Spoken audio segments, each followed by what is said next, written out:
Olá, meus queridos, estamos de volta. Na sequência, vamos, portanto, estudar a lesão corporal gravíssima. Então, veja que na parte 1 da aula, nós estudamos as lesões corporais graves, que são 4 incisos. E aí, veja, nas lesões corporais de natureza gravíssima, o que nós temos? Nós temos um agravamento dos 4 incisos que nós já estudamos nas lesões graves e ainda temos o acréscimo de um 5º inciso, ok? Então, veja, se na lesão corporal grave nós tínhamos uma incapacidade para qualquer ocupação habitual por mais de 30 dias, na lesão corporal gravíssima, nós temos uma incapacidade que agora se tornou permanente. Então, por exemplo, suponhamos que a vítima ela era caixa em um supermercado e que ela sofreu uma lesão corporal que causou nela, por exemplo, sei lá, uma hérnia de disco, de modo que ela não pode mais ficar muito tempo sentada na mesma posição. Então, veja que nessa hipótese nós teremos uma lesão corporal gravíssima. Por quê? Porque ela não mais pode desempenhar esse trabalho que ela desempenhava. Agora, veja, pessoal, o que nós temos aqui de interessante é que, na verdade,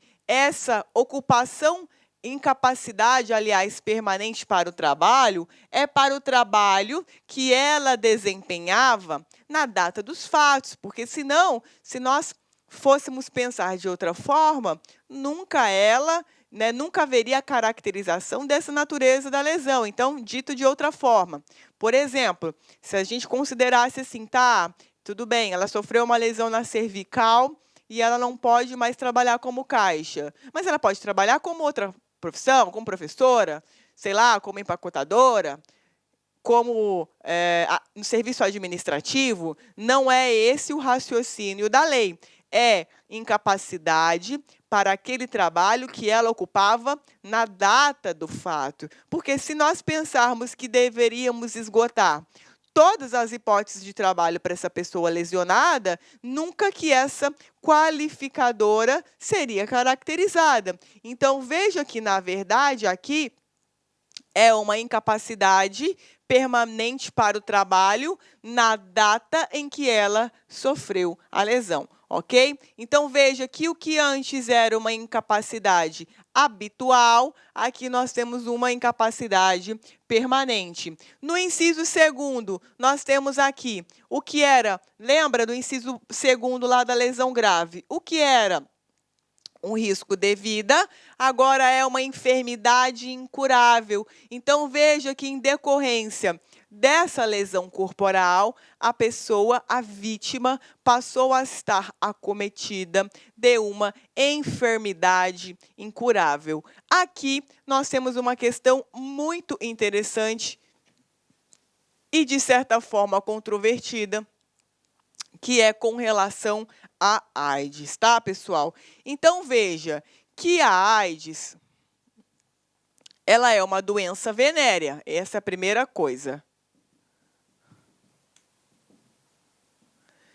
Não é uma doença, uma doença grave, me perdoem, falei errado. É uma doença grave.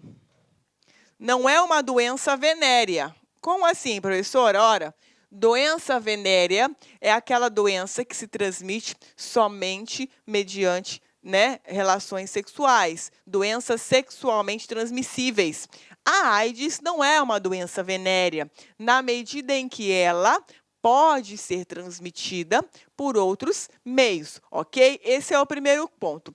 No Código Penal, nós temos um crime que se chama perigo de contágio de doença grave, na qual a AIDS se encaixa, e nós temos um outro crime que é denominado perigo de contágio de doença venérea, que é o caso das doenças sexualmente transmissíveis. Pois bem, veja, se a pessoa ela tem AIDS e ela tem relação sexual, sabendo que tem AIDS, e com o dolo de transmissão. Nós temos, portanto, duas correntes com relação a qual crime seria. Nós temos uma primeira corrente que diz o seguinte: bom, se o agente tem AIDS e ele quer ter relação sexual com a vítima para, além da transmissão, matar a vítima, se a vítima não morreu, ou se ela morreu em razão dessa transmissão, a pessoa ou ela responde por homicídio consumado ou por homicídio tentado. Quem fala isso, professora? Por exemplo, um doutrinador chamado Kleber Masson. A segunda corrente, que é a que você vai levar para a sua prova, ela diz o seguinte, que é lesão corporal gravíssima. O que é que essa segunda corrente entende? Ela diz assim, olha, quem é dessa segunda corrente, professora? O Supremo Tribunal Federal. Então, veja, como que funciona aqui, portanto? O que acontece? O que essa segunda corrente ela entende? Isso aqui não é, e é uma posição do STF, e não é uma posição de todos os ministros. Foi de um voto e que tinha uma narrativa dessa, e aí o ministro ele concedeu a ordem em habeas corpus, dizendo que não era crime de homicídio, ok? Então, veja, o que a segunda corrente ela poderia sustentar? E sustenta, ora, hoje em dia é difícil você matar uma pessoa pela transmissão do vírus HIV, pelos tratamentos que são ofertados aí, tanto na esfera privada quanto pelo Estado. Então, hoje, para uma pessoa querer matar outra pela transmissão do HIV, é um negócio que meio que pode demorar muito ou sequer acontecer. Então, essa segunda corrente, ela entende que, na verdade, hoje, quando o autor do crime, ele sabe que está com DST, e quando o autor do crime, ele pratica sexo com a intenção de transmissão, e ele efetivamente transmite, isso é lesão corporal gravíssima, pela enfermidade incurável. Ok? Agora, veja, tá? Se, nesse caso, a pessoa sabe que tem AIDS, transa para transmitir, ou seja, tem relação sexual para transmissão, mas não consegue transmitir, é crime de lesão corporal tentado? Nesse caso, o que acontece? A pessoa ela vai ser responsabilizada, ela vai acabar caindo no perigo de contágio de doença grave, que é um outro crime do Código Penal.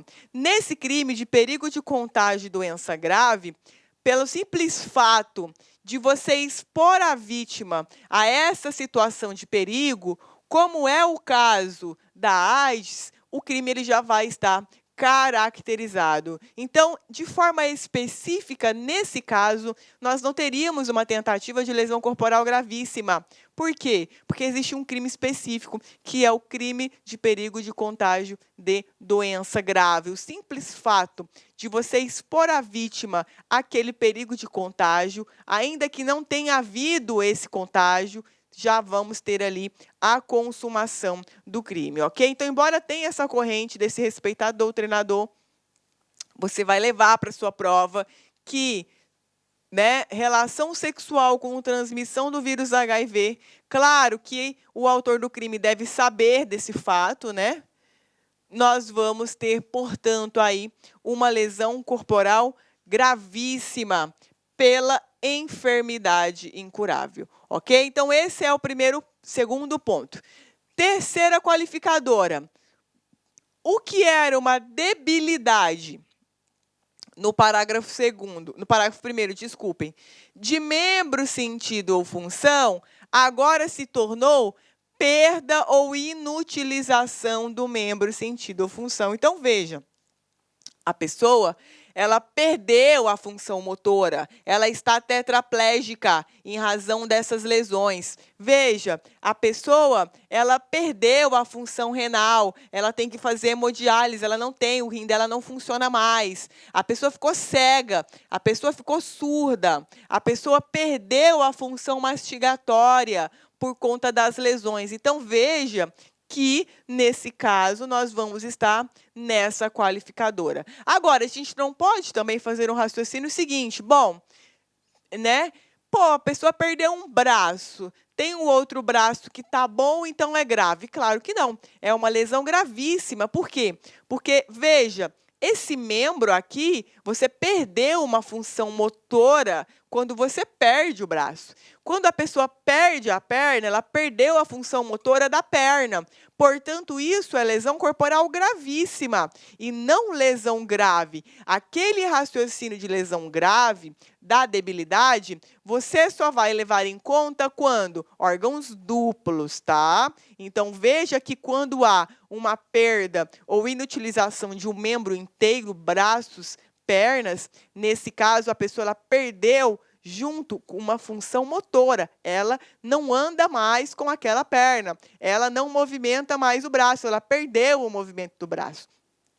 Então, veja que essa lesão, portanto, ela vai ser uma lesão gravíssima, tá? Sempre que você ficar em dúvida com relação a membros, braços, pernas, pé, mão, você tenta lembrar de uma função que é a função motora.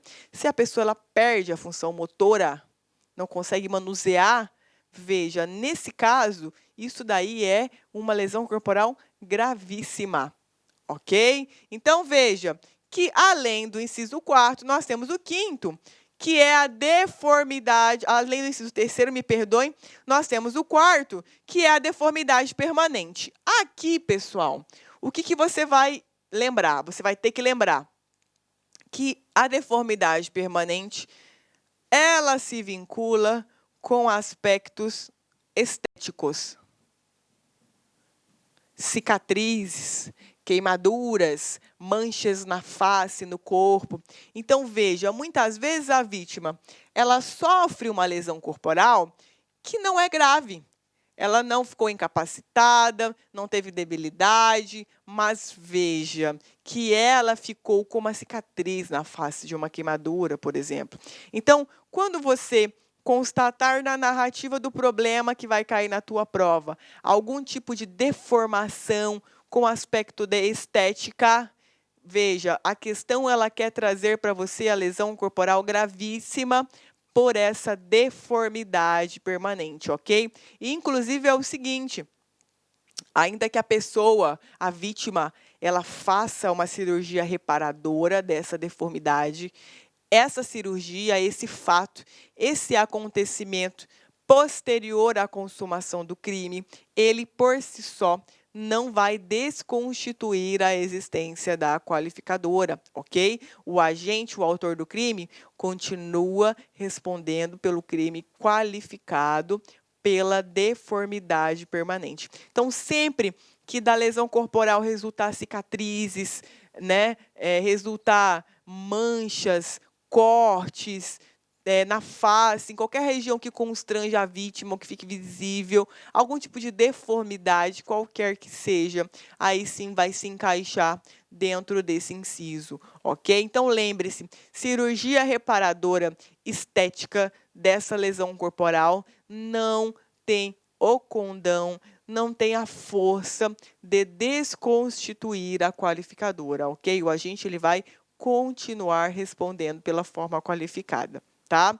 E, por fim, e não menos importante, a gente tem o inciso 5º, que cuida do aborto. Então, o que antes era uma aceleração para o parto, agora se tornou... Olá, meus amigos, minhas amigas, sou o professor Luiz Antônio de Carvalho, estou aqui para fazer um convite muito especial, você aí que está assistindo esse vídeo no YouTube. Esse vídeo é um vídeo promocional, é um vídeo de divulgação do nosso trabalho, que nós aqui da La Concurso montamos um curso super competitivo para você, um curso que eu tenho certeza absoluta que, se você cumprir as nossas orientações pedagógicas, e principalmente você cumprir seu dever de casa, você cumprir o personal coach, que é a nossa ferramenta pedagógica, eu tenho certeza que você ficará super competitivo. O nosso curso online é super competitivo para a GPEM 2019, 120 dias de prazo de acesso. Durante esse prazo, você pode assistir quantas vezes quiser, na hora que desejar. Toda aula acompanha um material PDF por apenas 10 parcelas de R$30, é isso mesmo, R$1 por dia você terá a chance aí de ser aprovado no concurso. Ó, papo reto, melhor custo-benefício do mercado. Meus amigos, minhas amigas, interessou? Clique aqui embaixo, tem um link, espero vocês. Tchau. Clique lá